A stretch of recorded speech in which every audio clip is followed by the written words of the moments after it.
Last Friday, Paul Heyman refused to acknowledge Solo Sikoa as his tribal chief on WWE SmackDown. As a result, the Bloodline destroyed the Wiseman and put him through a table. A wrestling veteran recently suggested this could be all part of a plan led by Heyman himself against Roman Reigns. The veteran in question is Francine. On her Eyes Up Here podcast, the former WWE star discussed the recent developments in the Bloodline storyline. She claimed Paul Heyman's destruction at the hands of the Bloodline might be part of a bigger plan. The 52-year-old felt the Wiseman could ultimately betray the former undisputed WWE Universal Champion. The Queen of Extreme claimed Heyman might have sacrificed his body to convince people he was not with Sikoa's group. She speculated that the Wiseman and the rest of the faction would turn on Reigns upon the latter's return. Is Paul sacrificing his body in order to make us think he's not with them, but then when Roman comes back, they all turn on him? That could be a possibility. Ever see that? Be the sacrificial lamb to make everybody think he turned and then boom. I don't know, she said. 549 to 611, veteran thinks a WWE Hall of Famer could help Roman Reigns upon his comeback on an episode of Sportskeeda Wrestling's Unscripted. Veteran journalist Bill Apter addressed the possible scenarios for Roman Reigns' return. He pointed out that the tribal chief would need allies to fight Solo Sikoa's version of the Bloodline.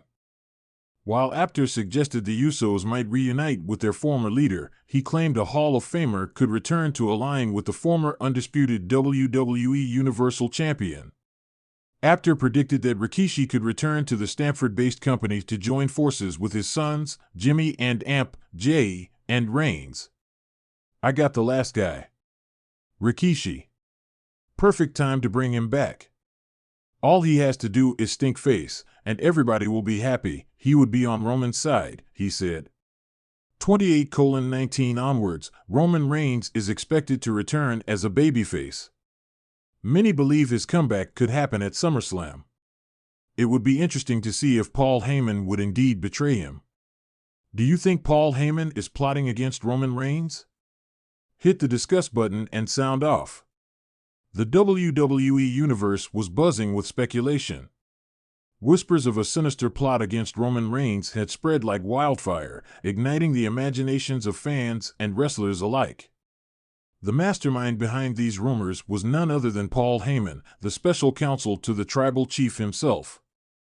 Heyman, a man renowned for his strategic genius and manipulative prowess, was at the center of this storm. But could he truly betray the man he had so loyally served? The Bloodline, a dominant faction led by Roman Reigns and consisting of his cousins the Usos, had been ruling the WWE with an iron fist. Their dominance was unquestioned, their unity seemingly unbreakable. Yet, beneath the surface, tension simmered. The seeds of doubt had been sown, and Paul Heyman was the gardener. Heyman, with his trademark smirk, began laying the groundwork for his scheme. It started subtly, with whispered conversations and calculated actions that went unnoticed by most.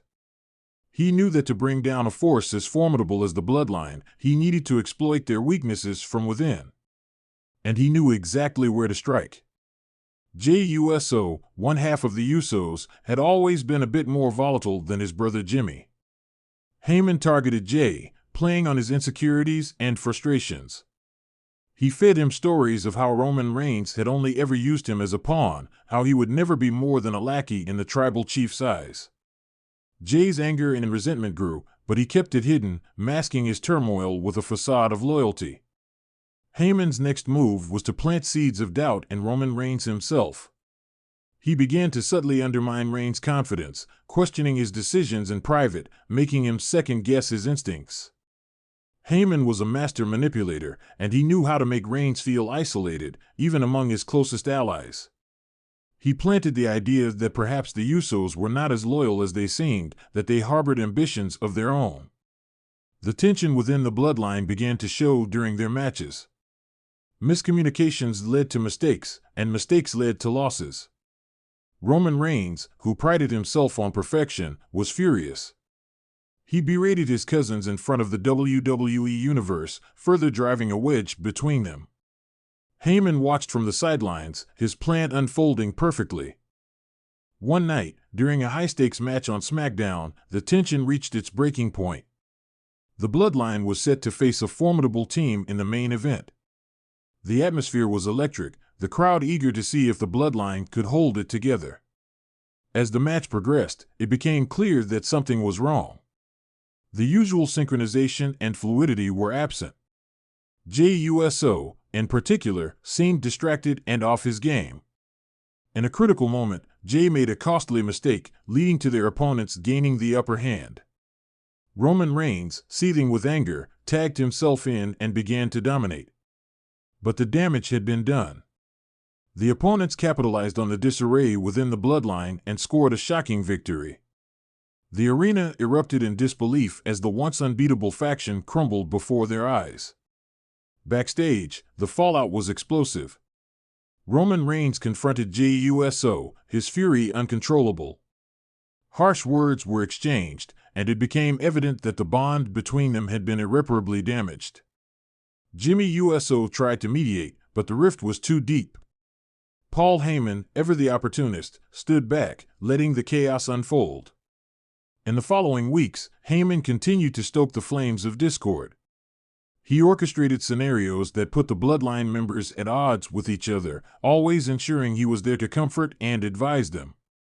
The Usos, once inseparable, began to drift apart. Jey's resentment grew, and Jimmy found himself torn between his loyalty to his brother and his duty to the Bloodline.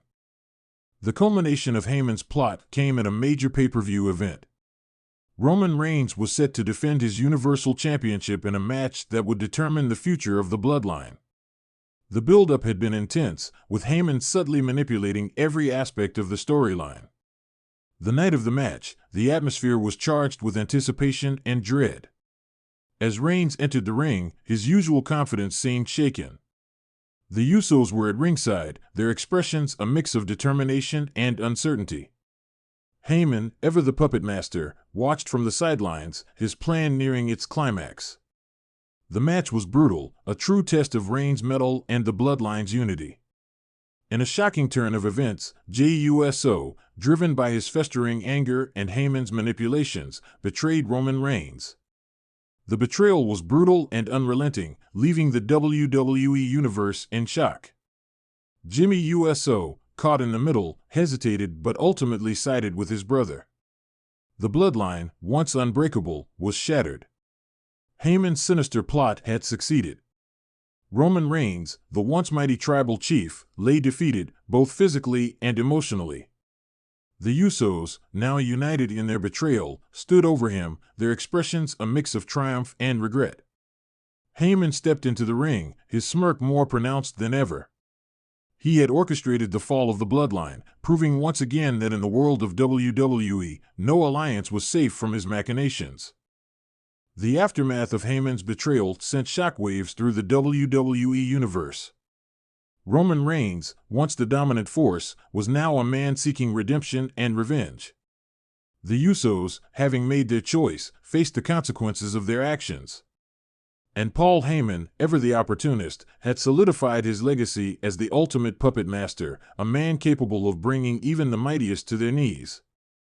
As the WWE Universe moved forward, the echoes of Heyman's sinister plot lingered. Alliances were questioned, trust was shattered, and the landscape of WWE had been forever altered. And at the center of it all was Paul Heyman, the architect of chaos, always ready for his next move.